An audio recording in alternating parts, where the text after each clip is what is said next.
Hello. Hey, Adam, Mark Kendall calling again. I conquered that drive quicker than I thought I could. Pretty amazing, especially if you're out in LA. Yeah, a little ways from LA, but at this time of night, people are driving the way we were driving from LA. Right. So, yeah, I got this like after whatever, and anyway, so yeah, I'm good to go, man. Right on, man. Right on. Well, I'm Adam with Music Watchdog based out of Phoenix, Arizona. I'm not sure if you know that. We were out at your show this past weekend out at the Eagle Rider Music Fest for the Alice Cooper. Sweet.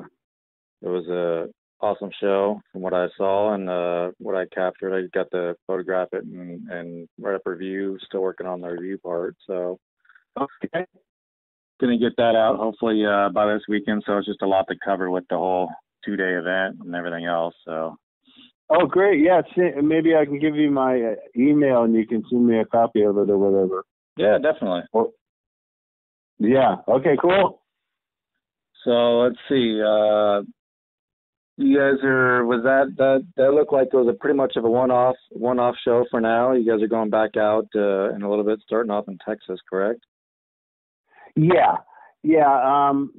It's going to start getting a little bit more busy, like May, June, July, August, September, all the way through the end of the year. We kind of slow it down at the beginning of the year, but we're going to get going pretty good after that, after April. Awesome. So I mean, it's you guys are pretty well known. You guys have sold a ton of albums. Yeah. Millions. You've hit the Billboard Top 100. Got some platinum albums. How's that been going for you guys? How's the hype for all that? Well, it was almost surreal at one point when we had songs in the top 10 and stuff like that. It's just nothing that you can ever prepare yourself for. So we just kind of went with it and just tried to stick to the music and just, write the best songs we could and just kind of hope, that people like it. We just pretty much kept it simple.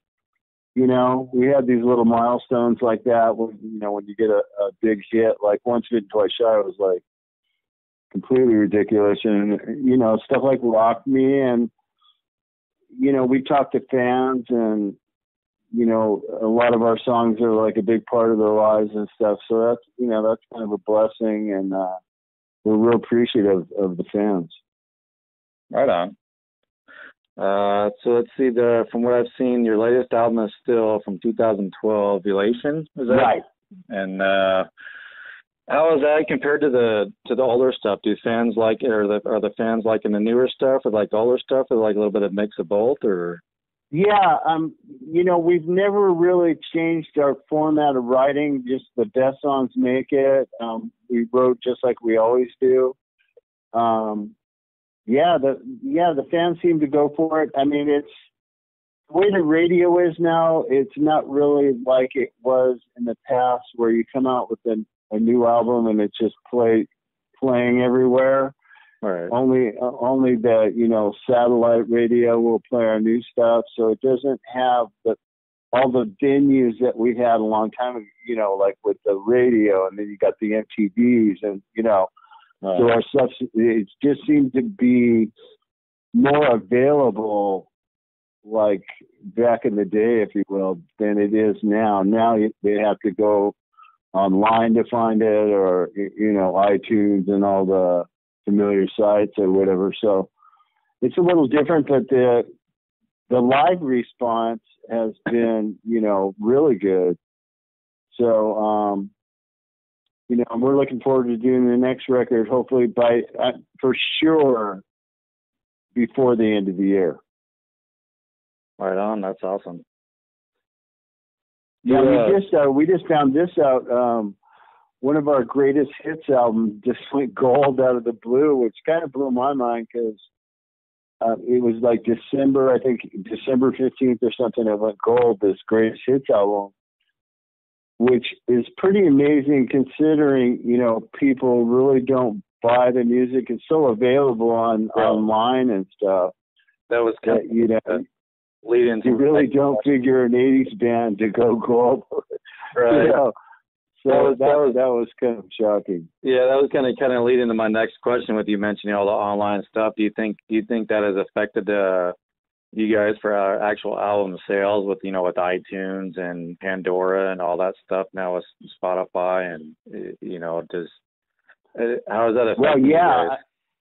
Well, basically, I mean, the whole world's changed, in one way or another. Right.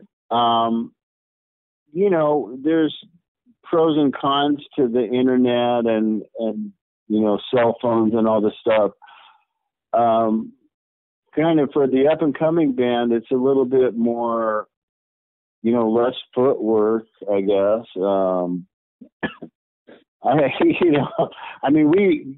To let people know about our shows, we used to have to go put, posters on telephone poles and go to high schools and put our flyers in the lockers and go. We used to go to concerts and put them on the windshield wipers. Oh yeah. So now with the internet, but as far as the music industry, everybody can make records so cheap now that you don't need the millions. Right. You don't need the huge advances anymore. If you know your way around the internet and you have a good publicist, you can really get the information out there. So we just try to use it to our advantage the best we can, by having websites and, make ourselves available as much as possible as far as the cyber goes. Right. But I kind of liked, kind of a lot of the old school, just in general, it was just, there was less people snooping around your stuff, right, following around with their cameras and, I don't know. I just like the, people getting together, playing music and making a certain sound. That was fun. And just, I don't know. I mean, we play a show and it's on the internet within 2 minutes after we get off the stage, all over the place. Right. And people are like, and it's really not fair to the bands, because I've actually seen shows on the internet and I'm just going, this sounds so bad. It's like so unfair. The bass is distorting the phone microphone. You know what I mean? It's like funny. It's funny you mentioned that because we actually, we usually, if I'm doing interviews and stuff, we usually take footage just so I can cut and piece it. And with the interview, and it's funny you say that because one of the bands at the show, it's like we had problems because the bass was so bad that it was just, but it was they were awesome up on stage, but right. Unfortunately, it's just like, oh man. So the people on the show had no problem with the sound. But then when it transfers onto the internet, right. People are going to, they're going like, this sounds like horrible, man. This sounds so bad, Yeah. So they're getting judged on a microphone the size of an ant, right. that can't take any power whatsoever. Right. And, and then if you make a mistake, you probably it's probably going to be career ending. You know what I'm saying? Oh no, I definitely hear you, man.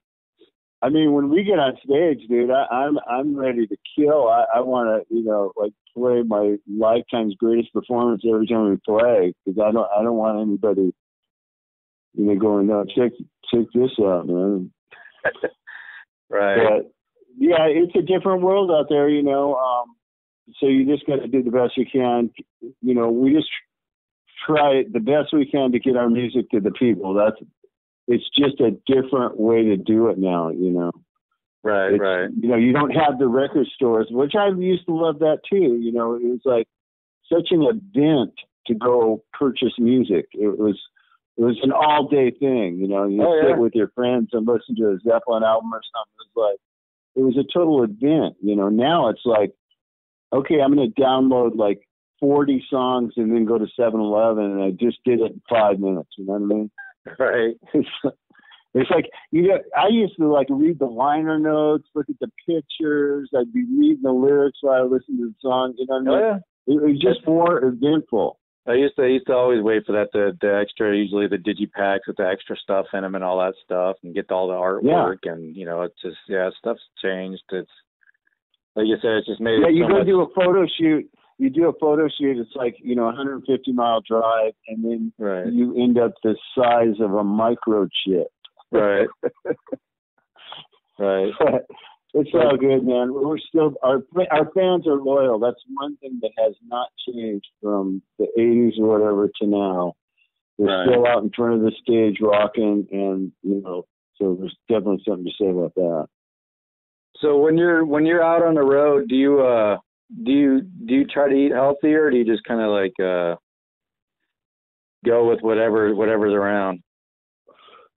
We try to eat healthy, and everybody in the band pretty much takes care of themselves pretty well. Like nobody smokes, and for the most part, we don't drink. I mean, a couple of the guys don't drink at all, and then you got the one beer after the show. Right. And as far as our eating, I mean, I do shakes and treadmills, but yeah, a lot of times, especially out there, you can't always get the best meal, but you just do the best you can.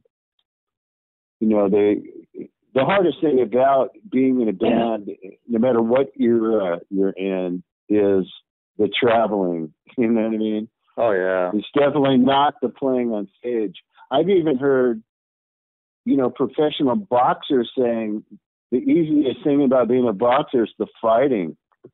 It's everything in between it, the getting up at 4 a.m. and running and all that, The hours driving, and still you still have to worry about coming up with new music and still dealing with all kinds of stuff. It's definitely not the playing. That's like the easiest thing. Yep. It's all the preparation and the traveling and not sleeping. You know what I mean?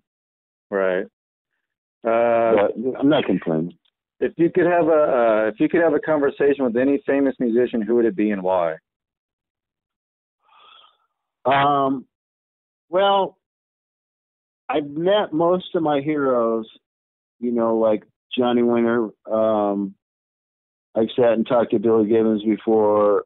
I would like to talk to Gibbons longer, but I've never had a long conversation with Carlos Santana, and that was kind of like my hero when I was like 14, 15, and literally I would learn like every Santana song available.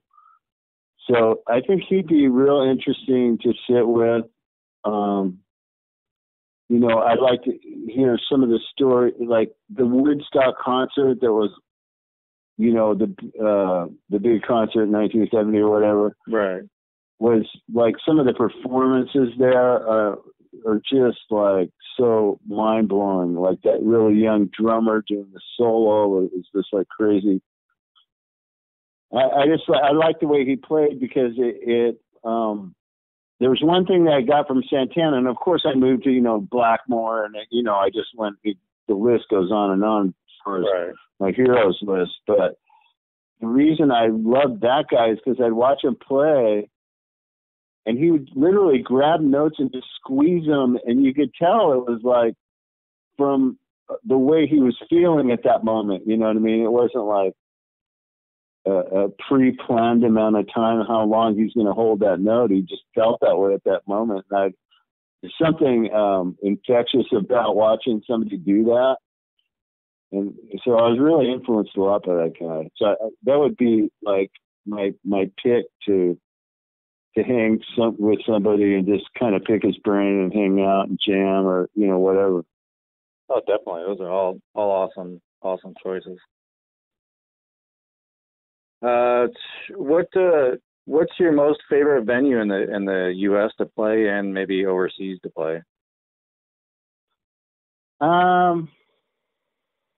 That's difficult because there's almost so everywhere we play, it's like the same place, really, in the sense that our fans are in front of the stage. It's hard to go, oh, this place in Detroit. It's just like, I mean. It really, especially when you're touring arenas, we used to have duct tape with the name of the city on it, just so the singer wouldn't blow it. You know what I mean? Right.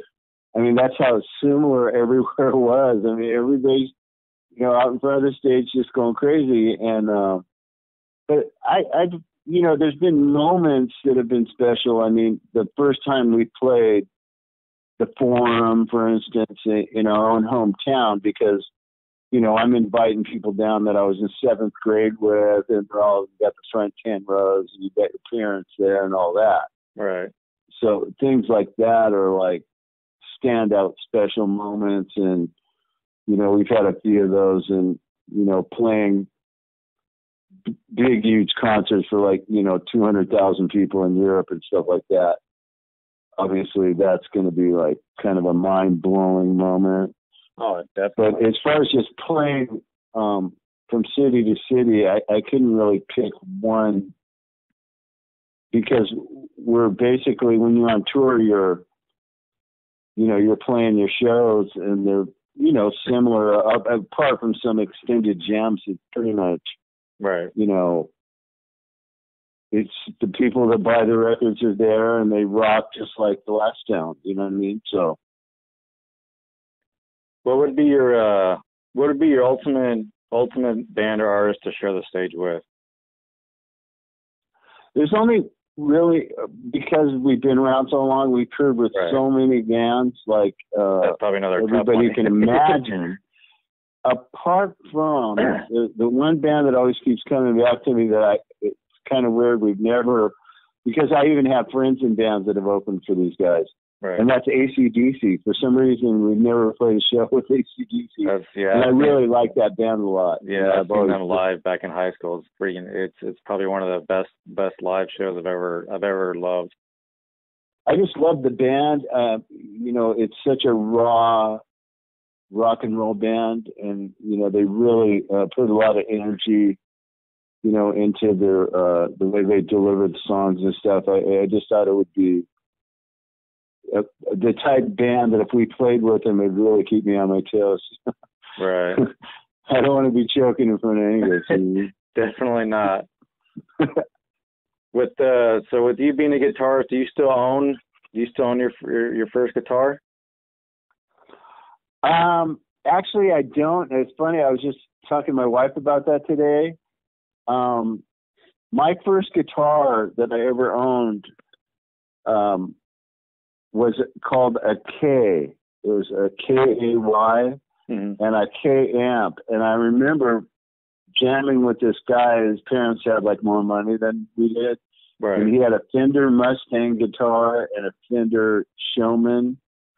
And I remember we played in the fourth grade class for the 5th graders. And we had 4 songs: Glory, Wipeout, Pipeline, and Secret Agent Man. And his parents put tape on his knob so he could only go so loud. Right. He could not touch. But my parents didn't do that. So my amp, I got plenty of volume and everything. It was just, cheaper stuff. But that was my first electric guitar. Was called a K. Now, I would imagine, I don't even know what it cost, probably $30 or something. I don't know. Right. But the first real guitar I ever owned was a Fender Telecaster Deluxe. It was a 74, and that's something that's still around. I got a lot of guitars in storage and stuff, but stuff that that means something, and I don't really bring those type guitars on the road. Right. But in the studio, they all get cranked out, What's your do you have a favorite brand or style that you like to play the most, or? Well, some of the bigger bands that we've toured with, and the reason I like these bands is because they kind of took us under their wing and taught us a lot. Right. And that's like Judas Priest, the Scorpions, Whitesnake really treated us well and they were in their heyday. I mean, they're really doing good. And, mostly really how to treat people. I mean, not, like show us how to play our instruments, but, like Rudolph Schenker, I remember they really wanted us to do well. They wanted us to kick ass. They didn't want to, there's some bands you might open for and they don't care. They just, the worse you choke, the better they like it, But Right. for the most part, like bands like the Scorpions, they want the whole night to be great, you know. And I always kind of appreciate that because it kind of gave us, you know, I mean, we learned how to treat people, you know, and we've always treated our opening acts well and, you know, gave them all we could give them and encouragement and all that. So, and that's all from learning from, you know, like bands like Judas Priest, Scorpions, and like you said. So those are the bands that I kind of looked up to as a teenager, and, you know, and then, you know, into our 20s, you know, we're out playing with them. So kind of cool to get to know people on that level. Right on. Well, I think that's about all I have. Again, I appreciate you taking the time. Thanks, Adam. Yeah, thank you. Okie dokie, man. Well, again, Mark, I appreciate you taking the time. I love the show out at the Eagle Rider Music Fest, and I wish you guys the best of luck on the upcoming tour and all that good stuff, man. Thanks. I really appreciate that, Adam. Look forward to seeing you again, man. All right, man. You too. Thanks, brother. Thanks.